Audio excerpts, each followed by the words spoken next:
पाकिस्तान तहरीक इंसाफ का एहतजाज गुज़िश्ता रात ग्रैंड ऑपरेशन के बाद अचानक ख़त्म हो गया और पाकिस्तान तहरीक इंसाफ का जो वर्कर है वो क़यादत पर किस तरह मायूसी का इजहार कर रहा है और क़यादत ने अचानक किस तरह फ़ैसला किया और इस सारे धरने का जो एहतजाज का कंट्रोल था वो किसके पास था। ये बहुत सारे सवालात हैं जो पाकिस्तान तहरीक इंसाफ का जो वर्कर है वो अपनी क़यादत से कर रहा है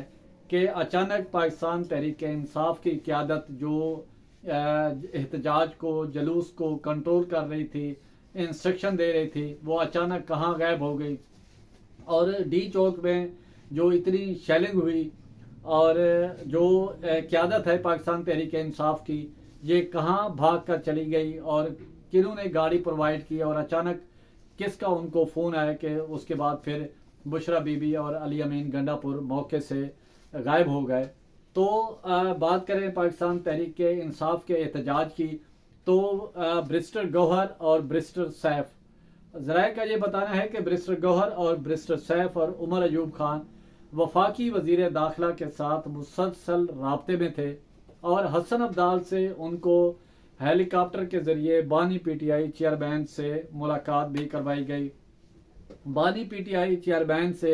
ये कहा गया कि आप कोई जगह बताएं, वहाँ आपको जगह मुख्तस कर देते हैं। पाकिस्तान का जो एहतजाज, पाकिस्तान तहरीक इंसाफ का जो एहतजाज है, वहाँ बैठ के आप धरना दें, स्पीचेस करें, कुछ करें, वहाँ बैठ के आपको जगह हम मुख्तस कर देते हैं।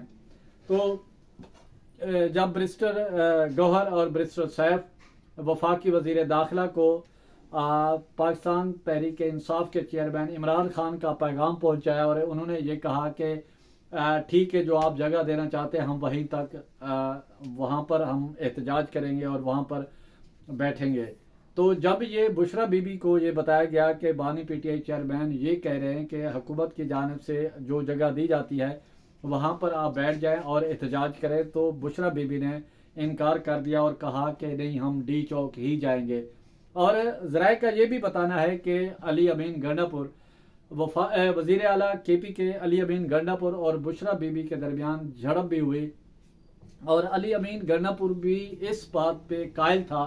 कि जो हुकूमत की तरफ से पेशकश की जा रही है इसको अवेल किया जाए और जगह जो हुकूमत दे रही है वहाँ पर हमें बैठ के अपना एहतजाज और प्रोटेस्ट जो है, जो धरना है, इसको जारी रखा जाए। लेकिन बुशरा बीबी बज़िद थी, उन्होंने कहा कि नहीं, ऐसा नहीं कर सकते, हमने डी चौक ही जाना है। जब ये श्रीनगर हाईवे पेशावर मोड़ की अगर बात करें, पहले संगजानी की पेशकश की गई तो वहाँ पर बुशरा बीबी ने भी इनकार किया कि नहीं, हम वहाँ नहीं बैठते, हमने डी चौक जाना है। ज़राए का ये भी बताना है कि वफाकी वज़ीर दाखिला से उमर अयूब खान ने भी बात की और उमर अयूब, बैरिस्टर गौहर और बैरिस्टर सैफ ये बेबस नज़र आए कि वो उनका बस नहीं चल रहा था, उनकी बात आगे मानी नहीं जा रही थी कि आगे उन्होंने क्या फ़ैसला करना है। और उनकी बात जो है, बानी पीटीआई की बात को भी अहमियत नहीं दी जा रही और सारा मुसलसल जो है अपनी मनमानी और अपनी मर्ज़ी के फ़ैसले थोपे जा रहे हैं। तो आखिरकार फिर जो लाठीचार्ज, जो शेलिंग भी रास्ते में हुई, कारकुन गिरफ्तार भी हुए, गिरफ्तारियों का सिलसिला भी रहा, वो आगे भी बढ़ते रहे। जब वो डी चौक में पहुंचे इधर से संटोरिस से और ज़ीरो पॉइंट से आगे, तो फिर ज़ाहिर हुकूमत की भी एक अपनी रेट होती है, वज़ीर दाखिला पर तमाम तर जिम्मेदारी होती है। और जहाँ अपोजिशन तहरीक इंसाफ के हल्के में वहाँ पर जो इख्तलाफात सामने आए और वहाँ हुकूमती सतह पर भी आए और वज़ीर आज़म ने शिकायत भी की कि वफाकी वज़ीर दाखिला मोहसिन नकवी से कंट्रोल नहीं हुआ एहतजाज और वो यहाँ पर पहुँचे। फिर जब मोहसिन नकवी ने बताया कि अगर हम ऐसा करते तो फिर कोई ऐसी सूरत हाल, नागहानी सूरत हाल पैदा हो जाती तो फिर बहुत ज़्यादा मसाइल होने थे। तो फिर जब रात को ये फ़ैसला किया गया, हुकूमत के सामने रखा गया कि रात को हम ग्रैंड ऑपरेशन करेंगे, तो हुकूमत की मर्ज़ी से फिर ग्रैंड ऑपरेशन हुआ। उसमें इतनी शदीद शेलिंग हुई कि आसपास के इलाके भी उससे मुतासर हुए और रिहायश जो है,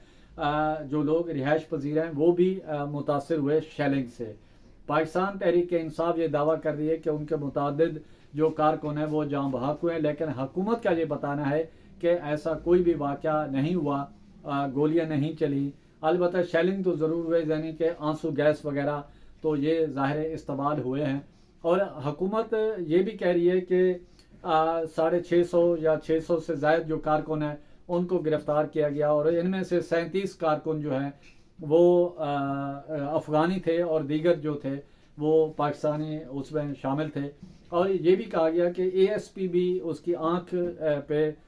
گلیلے اور گلیلوں میں بنٹ ڈال کے ان کی آنکھ بھی ضائع ہونے کا خدشہ ہے، اے ایس پی محمد علیم، تو ان کو بھی فوری طور پر لاہور شفٹ کرنے کا کہا گیا ہے۔ تو جیسا کہ ہم نے بتایا کہ بریسٹر گور اور بریسٹر سیف کو حسن عبدال جانے اور ڈی چوک کی طرف مارچ نہ کرنے پر آمادہ کرنے کے لیے ہیلی کاپٹر بھی فراہم کیا گیا، لیکن جب وہ حسن عبدال پہنچے تو مارچ جو ہے اسلام آباد کی طرف آگے بڑھ چکا تھا۔ جیسا ہمیں بتایا گیا ہے کہ ذرائع کے مطابق وزیر داخلہ Mohsin Naqvi P T I رہنماؤں سے مسلسل رابطے میں تھے۔ محسن نقوی نے علی امین گنڈا پور اور عمر ایوب سے بھی بات کی، لیکن وہ بے بس نظر آئے۔ ذرائع کا یہ بھی بتانا ہے کہ احتجاجی مارچ پر بشرا بی بی کا مکمل کنٹرول تھا۔ وزیر اعلیٰ کے پی علی امین گنڈا پور بھی بشرا بی بی کے پشاور سے مارچ میں شریک ہونے کے حق میں نہیں تھے، اور ڈی چوک میں جانے کے معاملے پر بھی بشرا بی بی اور علی امین گنڈا پور کے درمیان جو ہے بحث بھی ہوئی، اور علی امین اور بشرا بی بی اور دیگر پارٹی رہنماؤں نے جب رات یہاں سے گئے کہاں پر قیام کیا، اور پی ٹی آئی کا اسلام آباد میں احتجاج ختم کرنے کا اعلان گزشتہ رات اسلام آباد پولیس کی جانب سے پی ٹی آئی ورکرز کے خلاف گرینڈ آپریشن کا اعلان کیا گیا، جس کے نتیجے میں پی ٹی آئی رہنما اور کارکنان وفاقی دارالحکومت سے بھاگنے پر مجبور ہو گئے۔ پولیس کے آپریشن کے بعد بشرا بی بی اور وزیر اعلیٰ خیبر پختونخوا علی امین گنڈا پور کے ایک ہی گاڑی میں بیٹھ کر وہ خیبر پختونخوا پہنچنے کی ان کی اطلاعات تھی۔ اسپیکر کے پی اسمبلی بابر سلیم کے بھائی تیمور سلیم